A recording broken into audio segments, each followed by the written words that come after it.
Guys, Spencer Strider is doing some damage down in Florida for spring practice and good spring training, rather. And we are about 3 weeks away from opening day, and you're kind of at that point where you're getting a look at the Braves pitchers in the rotation for the second time in the cycle. And Spencer Strider is one of those guys that we're due to see in the next game or so. He has had himself a spring training, most recently pitching 4 innings of 4-hit ball. He struck out 4 a couple days ago. Maria, if he masters that curveball, is he the most dangerous pitcher in this Braves starting rotation? I think it's certainly possible, right?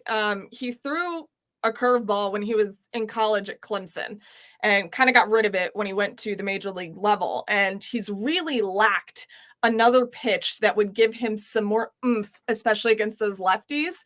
And I think that this is it. And the fact that he's good at it is certainly going to be very dangerous. And it's funny because I watched his first live BP down there in Florida. And as it was happening, he seemed to mix it in a few times, not as much as he is now. Because remember, when I went, it was a couple weeks ago, maybe about a month ago now. Mm-hmm. And some of the guys it was Matt Olson and Austin Riley that were up against him that day. And Matt watched one of them go by and he goes, "Was that it?"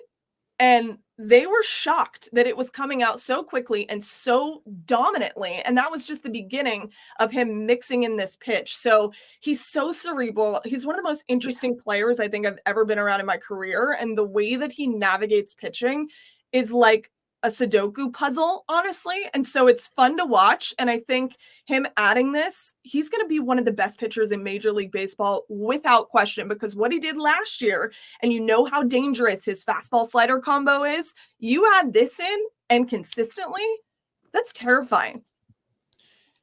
Yeah, when you think about like this is the completion of Strider, right? Because we understand what he was able to bring to the table with the fastball and just throwing the heat and having that slider, obviously. And then I was thinking that, he probably thought he was going to be a reliever or a dominant closer when he first came in. That's probably why he got rid of it initially, Maria, to your point. So I just think that this is, and I hate to keep bringing this up, but this is the ace of the staff going forward, because we understand what's about to go down with Max Fried. I know nobody don't want to talk about it and mention it, and he's trying to have the best season of his life, and so he can go out there and get some life-changing type money. But, oh my God, Spencer Strider is the guy. And I hate to bring up Max Fried to make my point, but this is the guy that is going to lead this staff into the future, because he's under contract, because he's finally starting to add that pitch, that curveball that can be potentially be another out pitch for him. So when you have him with those 3 out pitches, that's when you start talking about like, hey, I don't care about going through the rotation. I'm going through the batting lineup twice, or even 3 times. They let him go that far. So I think this is I think how the number 7 is the number of completion, but the number 3 is the number of completion for Spencer Strider and getting adding that 3rd pitch. And not just 3 pitches, but 3 that he does really well. Yes. Right. No doubt. Absolutely. Absolutely. And I think it started for him after the Braves had to exit stage left against the Phillies last season. I think in his mind, he took that personally, and he said, not again, like never again. And that entire offseason, it just seems like, to your point, Maria, about being cerebral, it was a thought for him, whether that was strength and conditioning, whether that was adding back that pitch, but adding it back better to his arsenal and his toolkit.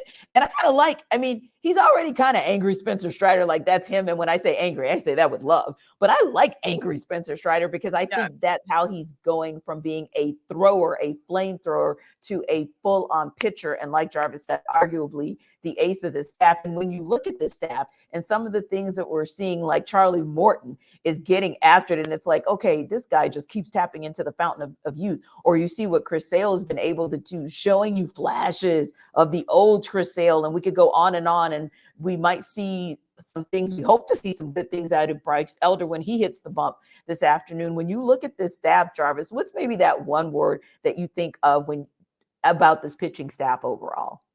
Depth. Like all the people you just named, Bryce Elder, Spencer Strider, like AJ Smith-Shawver, throw his name in the hat as well. Hurston Waldrop, we might see him. Who knows? They just have so many arms, so many pitchers. Like, because I've always talked about how, Charlie Morton, when he gets down to the end of the season, like that injury, which is understandable. The man's 40 years old. Right. They're going to be a point where he's going to need a little break. So Sure. you have Yeah. guys.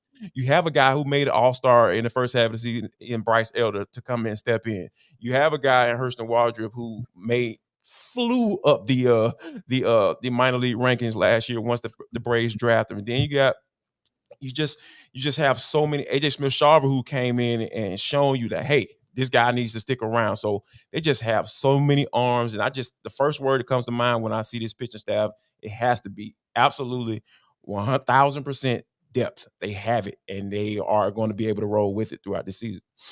And Maria, speaking of depth, we all took a collective sigh when Ronald Acuna Jr., we found out that, hey, oh my, there's not anything really bad.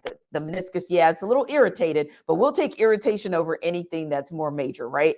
And and so for me, the one word is woosah when it comes to Ronald Acuna Jr. And then, of course, he got back to baseball activities today. He's not traveling with the team. He's staying back. But the good thing is that he's back in a space and place where you want him to be. And even Sean Murphy, who was battling a stomach bug earlier this week, he's expected to likely hit the field tomorrow. But again, how excited are we, A, to have gotten the news that we received earlier in the week for Ronald Acuna Jr., but B, also to see him getting back to BP today and starting to really get back into baseball activities. And Brian Snitker has not ruled out that we might see him for opening day.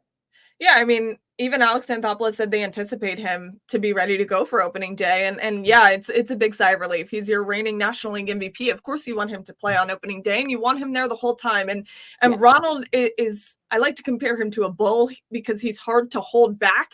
He literally said, I could play today. And this is right after he came back from Los Angeles. And his direct quote was, play like a boss. So not just could he play, he said in English, no, I can play like that guy. Like a boss. Right. I am him.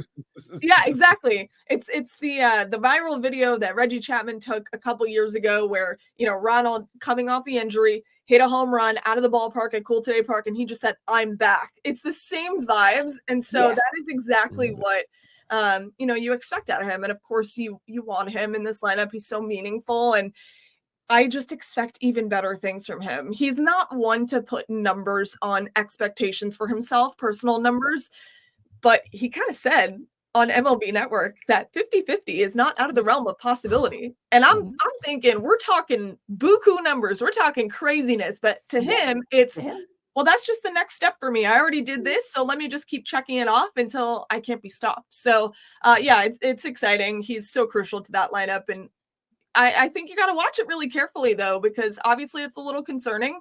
I'm not a doctor, though, so I know that they will handle that as they should. But hearing that he should be ready to go for opening day, fantastic.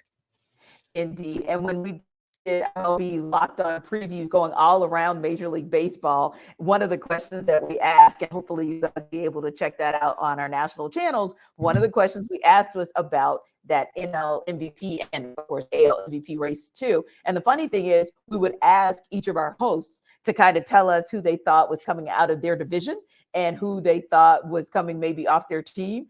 And every host for the National League said, yeah, but Ronald Acuna Jr. That was the answer to every single question.